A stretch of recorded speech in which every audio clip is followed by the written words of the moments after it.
जिस चीज का इंतजार है फाइनली अब वो होते हुए नजर आ रहा है। इजराइल ने पहले गाजा पट्टी में हमास के अगेंस्ट ग्राउंड इन्वेजन को स्टार्ट किया था। अब इजराइल जब से हिजबुल्लाह के चीफ नसरल्लाह को खत्म किया है, उसके बाद से इजराइल की जो डिफेंस फोर्स है और इजराइल की जो पॉलिटिशियंस है उनका मोरल और कॉन्फिडेंस काफी ज्यादा हाई है। और अब इजराइल को लगता है कि ये सही समय है, जब दुश्मन कमजोर है तो उसको पूरा जड़ से बर्बाद करना। इसलिए इजराइल ने अब फाइनली ये अनाउंस किया है कि वो अब ग्राउंड इन्वेजन को लेबनान में स्टार्ट करने जा रहे हैं। और उस पर्टिकुलर ऑपरेशन का उन्होंने नाम दिया है ऑपरेशन नॉर्दर्न एरो। तो ये एक बहुत बड़ा डेवलपमेंट आते हुए नजर आ रहा है कि इजराइल ने अब लेबनान में इस तरीके के इन्वेजन को स्टार्ट किया है। लेकिन प्रॉब्लम यह है कि हमास और हिजबुल्लाह ये दोनों को अब कंपेयर नहीं कर सकते हैं। Hezbollah is one of the strongest non state military organisation. तो क्या हिजबुल्लाह के अगेंस्ट इजराइल का ये इजी ग्राउंड इन्वेजन होगा, या मिडिल ईस्ट एक रीजनल एस्केलेशन की तरफ बढ़ते हुए नजर आ रही है? और प्राइम मिनिस्टर मोदी का इस पर्टिकुलर इश्यू के ऊपर क्या कहना है, इन सारे चीजों को आज के सेशन में हम लोग समझेंगे। सो आप सभी का पाथ फाइंडर्स बाय अनअकैडमी पे स्वागत है। आगे बढ़ने के पहले फ्रेंड्स, एक इंपॉर्टेंट इन्फॉर्मेशन कि अनअकैडमी आईएएस का चौथा ऑफलाइन ब्रांच पटना में स्टार्ट हो चुका है। न्यू दिल्ली के करोल बाग में हमारे इंग्लिश मीडियम के बैचेस चल रहे हैं। मुखर्जी नगर में हिंदी मीडियम के बैचेस हमारे स्टार्ट होने जा रहे हैं। प्रयागराज में भी हमारे बैचेस हिंदी और इंग्लिश दोनों मीडियम्स के बैचेस इन स्पेसिफिक डेट्स को स्टार्ट होने जा रहे हैं। आप सभी को पता है कि अनअकैडमी आईएएस जो है वो जीएस कोर्स के अलावा optional course, CSAT, essay writing course, comprehensive current affairs, full length test series जैसे भी फैसिलिटीज प्रोवाइड करती है। इन सारे इंफॉर्मेशन के लिए आपको हमारे अनअकैडमी आईएएस के ऑफलाइन ब्रांचेस पे विजिट करना होगा, या नहीं तो आप हमारे अनअकैडमी आईएएस के ऐप को डाउनलोड कर सकते हैं, जहां पे आपको ये सारे इंफॉर्मेशन प्रोवाइड किए जाएंगे। अब ये न्यूज देख सकते हैं जहां पे इजरायली मिलिट्री फोर्स का ये कहना है कि उन्होंने बॉर्डर को ऑलरेडी क्रॉस करके वो सदर्न लेबनान में एंटर कर चुके हैं मंडे को रात को। सो मंडे को वो लोग ऑलरेडी बॉर्डर क्रॉस करके सदर्न लेबनान में एंटर कर चुके हैं। क्यों एंटर कर चुके हैं? वो एंटर कर चुके हैं एक लिमिटेड, लोकलाइज्ड और टारगेटेड ग्राउंड रेड को करने के लिए। मतलब वो एक इन्वेजन को करना चाहते हैं लेबनान में, but that ground invasion will be limited, localised and targeted. Limited का मतलब और लोकलाइज्ड का मतलब कि वो पूरी तरीके से लेबनान को इन्वेड करने के लिए नहीं एंटर किए हैं। रादर उनका जो ये इन्वेजन है वो बहुत ही ज्यादा छोटा होने वाला है, टाइम में, स्कोप में और जोग्राफिकल एरिया में। उनका बस एक ऑब्जेक्टिव है कि हिजबुल्लाह के जितने भी वहां पे इंफ्रास्ट्रक्चर हैं उनको खत्म करना है, ना कि उनको लेबनान को पूरी तरीके से इन्वेड करना है।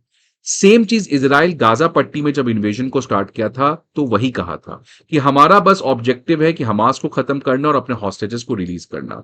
लेकिन आपको पता है कि जिस तरीके से इजराइल ग्राउंड इन्वेजन को कंटिन्यू किया, पूरा गाजा पट्टी को ही इन्वेड कर लिया।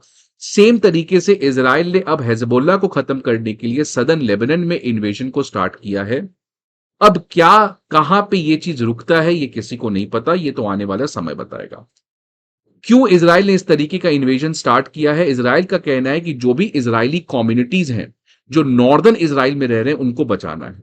आप देख सकते हैं ये हमारा लेबनान का मैप है, यहां पे आपका इजराइल है, और यहां देख सकते हैं जो हिजबुल्लाह है, क्योंकि हिजबुल्लाह एक शिया मुस्लिम संगठन है, तो यहां पे देख सकते हैं मैक्सिमम शिया जो है वो लेबनान के साउथ में रहता है या इजराइल के नॉर्थ में रहता है।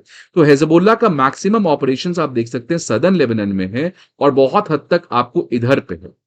तो इसीलिए इजराइल ने इस तरीके ग्राउंड इन्वेजन को सदर्न लेबनान में अभी फिलहाल स्टार्ट किया है, बिकॉज इजराइल का कहना है कि जितने भी ऐसे कम्युनिटीज हैं जो नॉर्दर्न इजराइल में रह रहे हैं उनको हमें बचाना है, और साथ ही साथ ये भी इंश्योर करना है कि जितने भी हिजबुल्लाह के इंफ्रास्ट्रक्चर हैं, उनके वेपन्स और स्टॉक फाइल्स उनको कंप्लीटली बर्बाद कर देना है, सो दैट फ्यूचर में हिजबुल्लाह जो है वो वापस से इजराइल के अगेंस्ट किसी भी तरीके का थ्रेट ना पहुंचाए।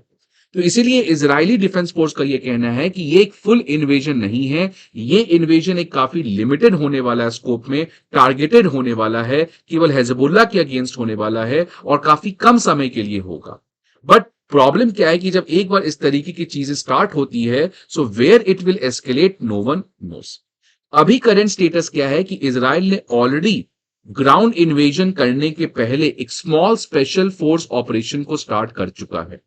ये फोटो देख सकते हैं आप, जहां पे इजरायली एयर स्ट्राइक्स बहुत सारे विलेजेस जो लेबनान में है उसके अगेंस्ट एयर स्ट्राइक कर रहे हैं। तो इजरायली डिफेंस का कहना है कि जब इजराइल की आर्मी ग्राउंड इन्वेजन को स्टार्ट करेगी, उसके पहले वो जितने भी यहाँ पे हिजबुल्लाह के टैंक्स हैं या जितने भी मिसाइल सिस्टम्स हैं उनको वो बर्बाद कर देना चाहता है, सो दैट जो ग्राउंड इन्वेजन हो वो सेफ और सिक्योर हो। इसीलिए इजराइल ने ऑलरेडी अब इस तरीके का small special force operation start किया है। लेबनान के जो सदर्न लेबनान के जो रेसिडेंट्स हैं, जो बेरूट के आसपास रहते हैं, उनको भी कहा है कि आप इन बिल्डिंग्स को छोड़ दें, क्योंकि एयर स्ट्राइक्स अब होने वाली है आपकी इस पर्टिकुलर एरिया में। मतलब अगेन लेबनान जो है वो एक मास कैजुअलिटीज की तरफ बढ़ने जा रहा है। क्या ये नया इन्वेजन है? नहीं। इजराइल ने लेबनान का ऑलरेडी 2 बार इन्वेजन किया है। पहला इन्वेजन जब 1980 में किया था, इस इन्वेजन की वजह से हिजबुल्लाह का जन्म हुआ, क्योंकि आपको पता है कि उस समय एक पैलेस्टीनियन लिबरेशन ऑर्गेनाइजेशन थी जो इजराइल को खत्म करके वहां पे पैलेस्टीन बनाना चाहती थी। ये जो पीएलओ है उस समय इजराइल के लिए एक टेररिस्ट संगठन थी, बिकॉज ये पीएलओ जो है वो वायलेंट अटैक करती थी इजराइल के स्टेट के अगेंस्ट। इसके लिए इजराइल के जो डिफेंस फोर्स है वो हमेशा से पीएलओ को खत्म करना चाहते थे। ये पीएलओ इजराइल से बचने के लिए कभी जॉर्डन जाती थी, कभी लेबनान जाती थी। जैसे आप देख सकते हैं इंडिया के नॉर्थ ईस्ट में हमारे आर्मी को मार के लोग कभी बांग्लादेश भाग जाते, कभी म्यांमार भाग जाते। इसलिए इजराइल ने पीएलओ को खत्म करने के लिए, जो उस समय लेबनान में जाके अपने आप को छुपा ली थी, तो इजराइल ने पीएलओ को ढूंढते ढूंढते उसने लेबनान को इन्वेड किया। उसी लेबनान में इन्वेजन को रोकने के लिए हिजबुल्लाह का जन्म हुआ, जो हिजबुल्लाह इजराइल के साथ लड़ा और फाइनली इजराइल को लेबनान छोड़ के 2000 में वापस जाना पड़ा। सिमिलरली 2006 में भी इसी तरीके का इन्वेजन था, जब हिजबुल्लाह ने 2 इजरायली सोल्जर्स को कैप्चर किया।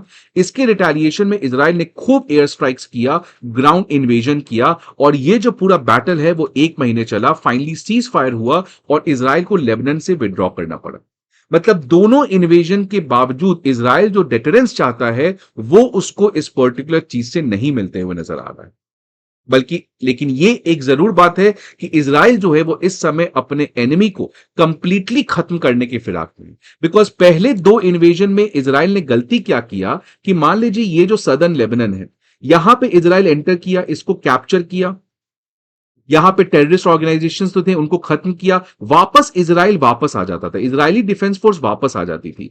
इस बार इजरायली डिफेंस फोर्स का अलग स्ट्रैटेजी है, वो रशिया यूक्रेन वाला एग्जांपल ढूंढ रही है। तो इस बार इजरायली डिफेंस फोर्स जो है वो इस सदर्न लेबनान में एंटर करेगी, एंटर करके इसको पूरा इन्वेड करेगी, और इन्वेड करने के बाद इससे वापस नहीं आएगी, रादर वो वहीं पे रहेगी। बिकॉज जब भी वो वापस आई है तो अगेन यहां पे हिजबुल्लाह और बाकी ऑर्गेनाइजेशंस अपने आप को री इमर्ज कर पाए हैं।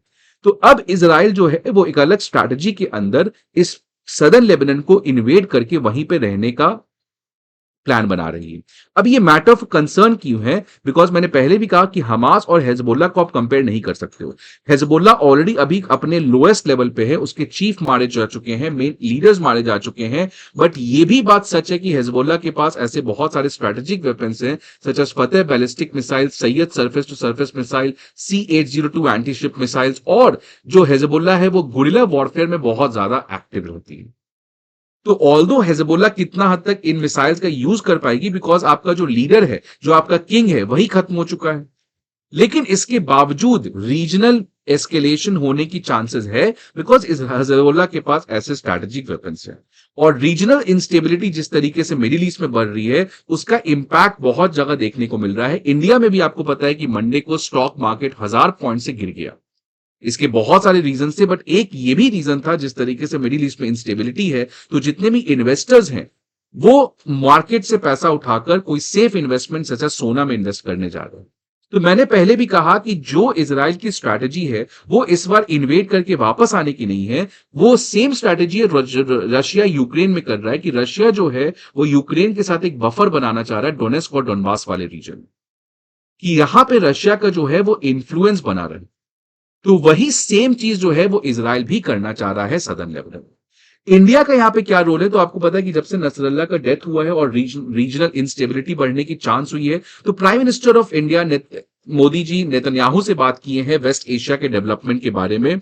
उनका कहना है कि टेररिज्म की कोई जगह नहीं है, ये हमेशा से इंडिया का स्टैंड रहा है। It is crucial to prevent regional escalation. PM Modi ने यह भी कहा कि रीजनल एस्केलेशन को हमें रोकना बहुत जरूरी है, हॉस्टेजेस का रिलीज करना बहुत ज्यादा जरूरी है, और इंडिया जो है वो हर एक तरीके के रोल प्ले करेगी जिससे पीस और स्टेबिलिटी इस पर्टिकुलर एरिया में आ सके। तो ये सवाल उठता है कि क्या भारत जो रशिया यूक्रेन में एक पीस मेकर के रोल की तरह उभर कर रही है, क्या भारत अपने इन्फ्लुएंस का इस पर्टिकुलर एरिया में भी किसी तरीके से यूज करेगी सो दैट रीजनल वॉरफेयर ना हो? सो आपका इस पर्टिकुलर वीक चीज पे व्यू क्या है, आप कमेंट बॉक्स में जरूर बताएं। अगर आपको वीडियो अच्छा लगे तो प्लीज लाइक कर दीजिएगा। See you again in the next video, till then goodbye, take care and all the best.